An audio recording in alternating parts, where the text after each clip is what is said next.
Bismillahirrahmanirrahim. Assalamualaikum warahmatullahi wabarakatuh. Perkenalkan, nama saya Lutfi Arifandi, NIM 022 dari PTI A19. Sini saya akan menjelaskan tentang praktikum DHCP server. Tujuan di sini untuk memahami fungsi DHCP server dan klien. Kedua, mensimulasikan DHCP server dengan klien dengan Cisco Packet Tracer. Dari segi teori, pengertian DHCP adalah Dynamic Configuration Protocol, adalah layanan yang secara otomatis memberikan nomor IP kepada komputer yang memintanya. Komputer yang memberikan nomor IP tersebut disebut sebagai DHCP server. Sedangkan komputer yang meminta nomor IP tersebut dinamakan DHCP client. Dengan demikian, administrator tidak perlu lagi harus memberikan nomor IP secara manual pada saat konfigurasi DHCP atau IP.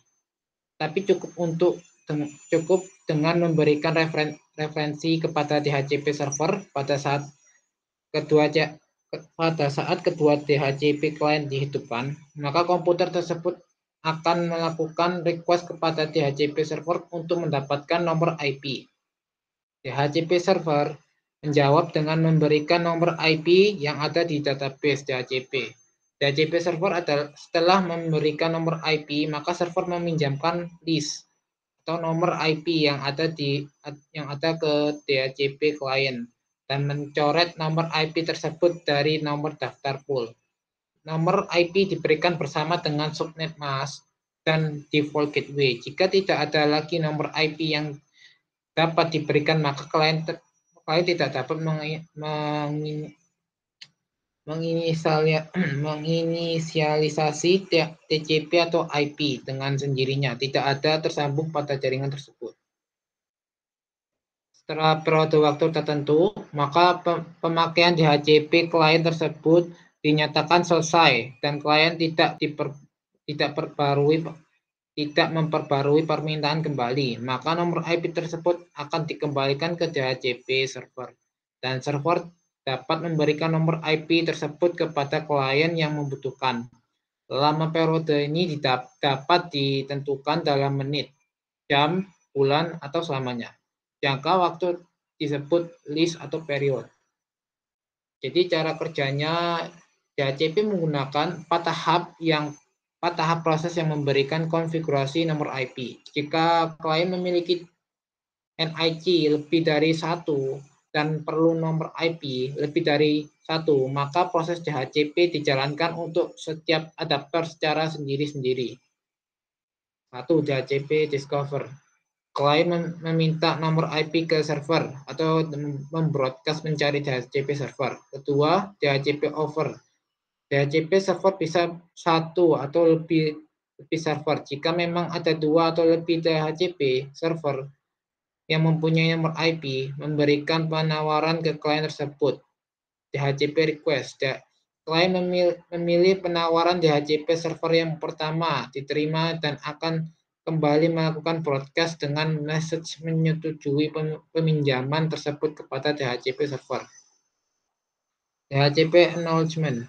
DHCP server yang memang memberikan jawaban atas pesan tersebut berupa konfirmasi nomor IP dan informasi lain kepada klien dengan sebuah acknowledgement. Kemudian klien melakukan inisialisasi dengan mengikat atau binding nomor IP tersebut. Dan klien dapat bekerja pada jaringan tersebut, sedangkan DHCP server yang lain menarik tawarannya kembali. Kelebihan DHCP server yaitu memudahkan dalam transfer data kepada PC klien lain atau PC server. DHCP menyediakan alamat-alamat IP secara dinamik dan konfigurasi lain. DHCP ini didesain untuk melayani network yang besar dan konfigurasi TCP dan IP yang kompleks. DHCP memungkinkan suatu klien menggunakan alamat IP yang reusable, yang artinya alamat IP tersebut bisa dipakai oleh klien yang lain jika klien tersebut tidak sedang menggunakannya atau off. DHCP memungkinkan suatu klien menggunakan satu alamat IP untuk jangka waktu tertentu dari server. DHCP akan memberikan satu alamat IP dan parameter-parameter konfigurasi lainnya kepada klien. Nah, kekurangannya adalah semua pemberian IP bergantung pada server. Maka dari hal itu, jika server mati, maka semua komputer akan disconnect yang saling tidak tersambung. Ada metode dalam konfigurasi DHCP. Metodenya itu konfigurasi dengan range secara random otomatis, IP. Pemberian IP address kepada klien secara random dan dapat berubah-ubah, namun masih dalam range IP address yang ditentukan. Konfigurasi dengan fix alamat IP address. Pemberian IP address yang sifatnya tetap value pada klien yang memerlukan data MAC address. Kita lanjut ke skenario. Di sini pada praktikum ini saya akan membuat topologi yang sesuai dengan yang ada di PDF ini tersebut. Pertama-tama saya akan membuat topologinya. Contohnya seperti ini yang saya sudah buat. Sekarang kita masuk ke langkah-langkahnya. Pada skema tersebut sudah membuat topologi tersebut, kita men-setting IP server secara statik, yaitu pada DHCP servernya yang ini, DHCP server. Kita ke config langsung ke fast internal. Seperti ini.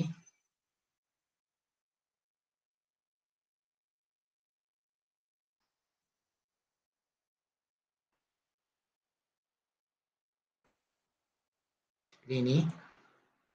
Jadi kita setting IP-nya dengan yang ada di PDF 192.168.125.3/25. Seperti ini. Dan jangan lupa subnet masknya seperti ini. Setelah itu, kita lanjut ke langkah selanjutnya, yaitu DHCP servernya. Itu sama dengan ini. Kita pindah ke service, ke DHCP. Setelah itu kita tekan on pada sini. Lalu kita atur default gateway-nya menyesuaikan dengan yang ada di PDF. Jadi kemungkinan seperti ini dan hasilnya akan seperti ini. Sesudah kita input semua nomor-nomor dan IP address yang ada di PDF ini, langsung kita save, jangan langsung keluar, kita save dulu. Sudah save semua, kita langsung mengecek DHCP pada laptop. Jadi kalau seumpamanya dari itu kalau sudah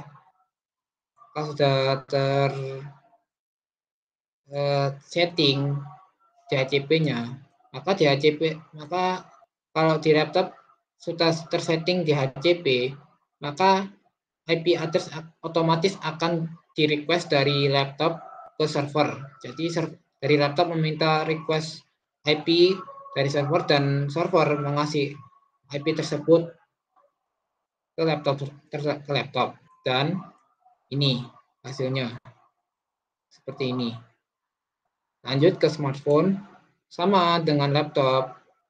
Smartphone merequest IP dengan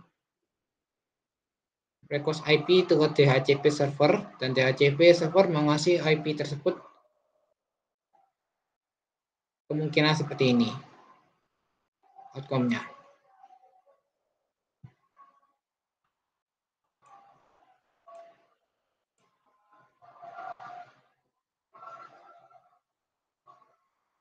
Ya mungkin sekian dari itu dari penjelasan saya. Kalau ada yang salah kata atau tutur kata atau tidak paham, mohon maaf. Saya akhiri.